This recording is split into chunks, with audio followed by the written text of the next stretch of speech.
Hello everyone. Last lecture में हम लोगों ने टाइप्स ऑफ कैपिटल के बारे में पढ़ा था।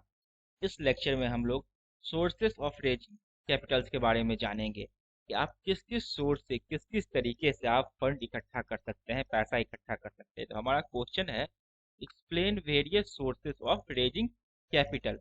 आप किस किस सोर्स से अपने कंपनी के लिए, अपने ऑर्गेनाइजेशन के लिए, अपने फैक्ट्री के लिए, अपने इंडस्ट्री के लिए आप फंड को जुटा सकते हैं। तो चलिए हम लोग स्टार्ट करते हैं इसके बारे में। एक company can raise fund through internally and externally. कोई भी कंपनी फंड या तो इंटरनली अपने अंदर से जुटा सकता है या बाहर किसी और से ले सकता है। एक एग्जाम्पल के थ्रू आप लोग इसको समझिए।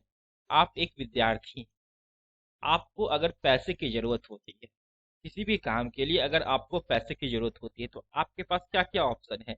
एक ऑप्शन ये होता है कि आप अपने परिवार वार से मानिए, आपके माता पिता, भाई बहन, जो भी है, आप अपने घर के अंदर वालों से ही पैसा लीजिए।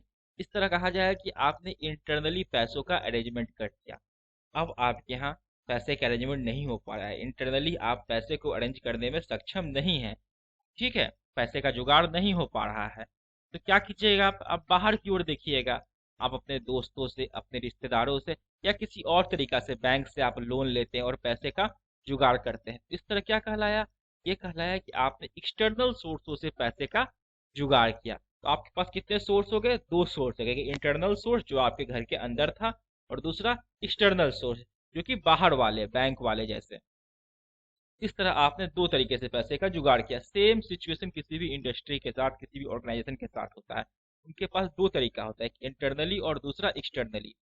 ए न्यू कंपनी, कोई कंपनी अगर नया नया ओपन हुआ है, नया नया स्टार्ट हुआ है, generally may not raise fund internally. इसका खुद का ज्यादा फंड नहीं होता है, but they can raise fund externally by issuing share, debentures and loan. But वो शेयर इशू करके, डिवेंचर्स के थ्रू, लोन्स के थ्रू बाहर से फंड को रेज कर सकते नई कंपनी के लिए। परंतु अगर पुरानी कंपनी है तो दोनों तरीके से फंड रेज कर सकता है, इंटरनली और एक्सटर्नली दोनों तरीके से। यही चीज को यहाँ लिखा गया है, a well established company can raise fund by internally and externally both. ठीक है। अब आता है कि हमारे पास इंटरनल सोर्स कौन कौन सा है और एक्सटर्नल सोर्स कौन कौन सा है। उसी के बारे में हम लोग इस वीडियो में जानेंगे। सबसे पहले इंटरनल सोर्स, आपके पास इंटरनल सोर्स कौन कौन सा है। इंटरनल सोर्स क्या होता है, raise fund inside the organization. अगर आप अपने ऑर्गेनाइजेशन के अंदर ही खुद से आप फंड को जनरेट कर लेते हैं तो कहलाएगा आपका इंटरनल सोर्स। तो सबसे पहला आया क्या, पर्सनल फंड। इसमें क्या होता है, owner invest their own money in company with no interest. मालिक खुद का पैसा इन्वेस्ट कर देता है, किसी से पैसा मांगता नहीं है, वो खुद का पैसा अपने कंपनी में इन्वेस्ट कर देता है, अपने ऑर्गेनाइजेशन में इन्वेस्ट कर देता है। ये भी कहलाता है आपका इंटरनल सोर्स। ठीक है। दूसरा क्या है, डेप्रिसिएशन प्रोविजन। सबसे पहली बात है, डेप्रिसिएशन क्या होता है। ठीक है। तो देखिए, इसमें लिखा है, it represents the maintenance of capital stock to replace the existing machinery when it become uneconomical to use. It is major source of internally generated fund. आपके यहाँ बहुत सारी ऐसे मशीनरी हैं जो कि अब बहुत पुराना हो गया है, उसको चलाने में खर्चा भी बहुत ज़्यादा आ रहा है आपका। तो आप क्या कीजिएगा, वो सारी मशीनरी को बेच दीजिएगा, कबाड़ी में बेचिए, जहाँ बेचिए उसका नीलामी कर दीजिए, और उससे भी आप फंड को जुटा सकते हैं। क्योंकि आपके पास वो तो पहले से ही बेकार पड़ा हुआ है, अगर चलाइएगा भी तो खर्च बहुत ज़्यादा आएगा। उन सारे मशीनरी को आप बेच करके एक अच्छा खासा अमाउंट इंटरनली आप जनरेट कर सकते हैं। ये कहलाता है आपका डेप्रिसिएशन प्रोविजन। मतलब जो चीज़ खराब हो गया है, जो जैसे कबाड़ी है, उसको आप बेच करके पैसा इकट्ठा कर। आगे आया डेफर्ड, डेफर्ड टैक्सेशन। इसका मतलब क्या होता है, डेफर्ड का मतलब क्या होता है, इसका मतलब होता है देर से, विलंब से। Use tax money through out the year and paid all amount at end of financial year. आपको क्या होता है, जब आप कोई भी चीज करते हैं तो आपको इनकम टैक्स देना पड़ता है, टैक्स, बहुत सारे टैक्स देना पड़ता है, सरकार को बहुत सारे टैक्स भरना पड़ता है। तो एक फाइनेंशियल ईयर होता है, 1 अप्रैल से शुरू होता है और 31 मार्च तक खत्म होता है। तो आप चाहिए तो 1 अप्रैल को भी पैसा दे सकते हैं और चाहिए तो आप 31 मार्च को भी दे सकते हैं। तो कोशिश ये करते हैं कि हम लोग थ्रू आउट पैसा को बचा के रखते हैं, जब तक डेडलाइन आ जाएगा तब हम पैसा को जमा करेंगे सरकार के पास।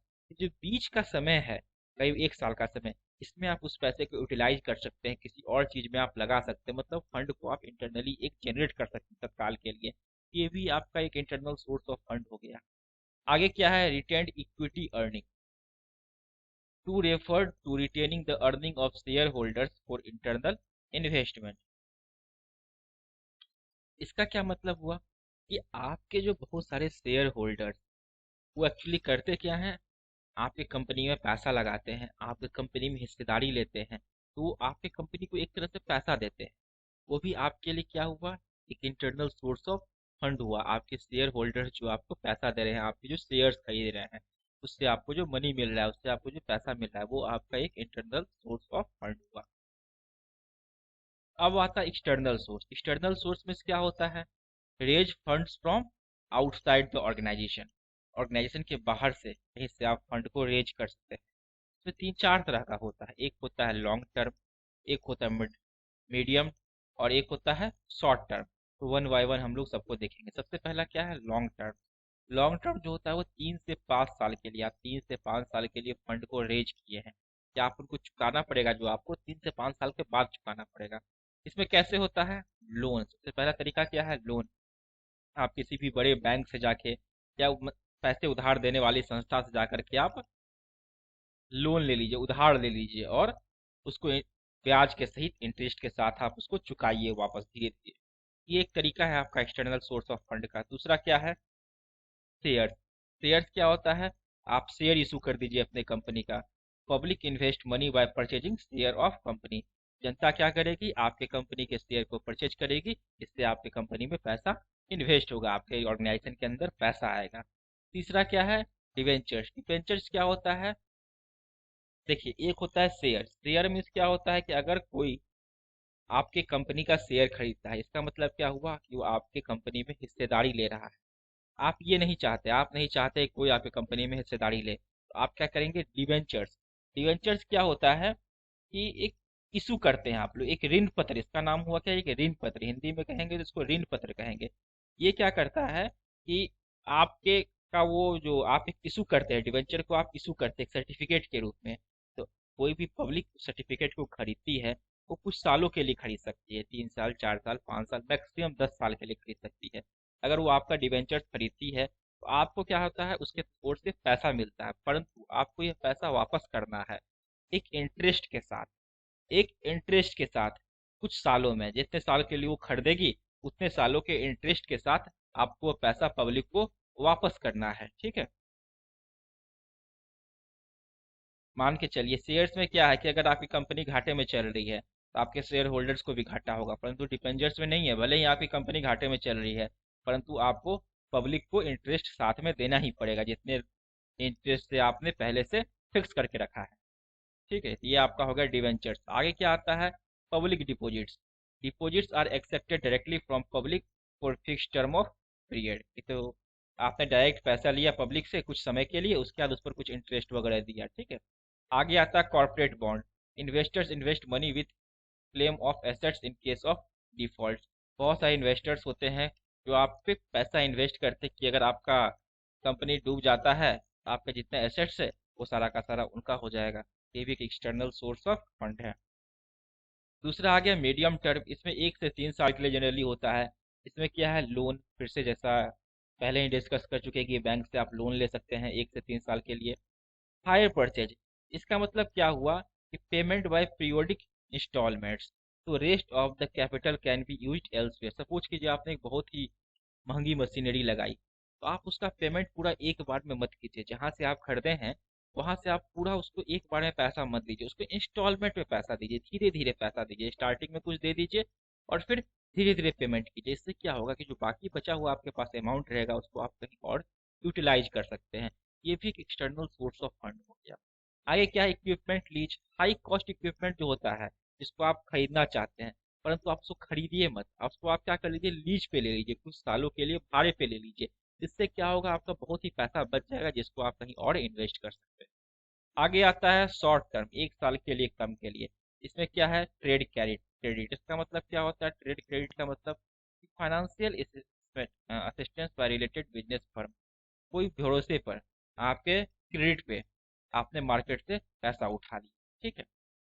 आगे क्या होता है, बैंक क्रेडिट। बैंक भी कुछ समय के लिए, कम समय के लिए क्रेडिट पे पैसा देती है। आगे क्या हुआ, कस्टमर एडवांस। आप अपने कस्टमर को सप्लाई करने से पहले ही उससे पैसा एडवांस में ले लिए। ये भी आपके पास एक्सटर्नल सोर्स ऑफ एक फंड। इसके अलावा क्या है, फाइनेंशियल इंस्टीट्यूशन। ये आपको क्या देता है, लोन देता है। जैसे इंडस्ट्रियल डेवलपमेंट बैंक, आईडीबी, ये आपको क्या करेगा, लोन देगा।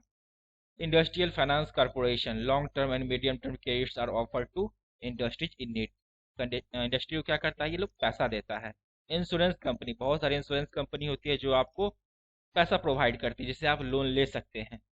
स्टेट फाइनेंस कॉर्पोरेशन, मीडियम और स्मॉल टर्म लोन आप ले सकते हैं स्टेट फाइनेंशियल कॉर्पोरेशन से। इस ये सब सारा जो चीज़ आप देखे तीन चार, ये आपका एक्सटर्नल सोर्स ऑफ फंड है। इस वीडियो में हम लोगों ने डिस्कस किया सोर्स ऑफ फंड के बारे में, कि कहाँ कहाँ से आप पैसा उठा सकते हैं अपने कंपनी के लिए, जुगाड़ कर सकते हैं पैसे का अपने ऑर्गेनाइजेशन के लिए। ठीक है, तो इस वीडियो लेक्चर में बस इतना ही। नेक्स्ट लेक्चर में हम लोग अगला टॉपिक देखेंगे। धन्यवाद।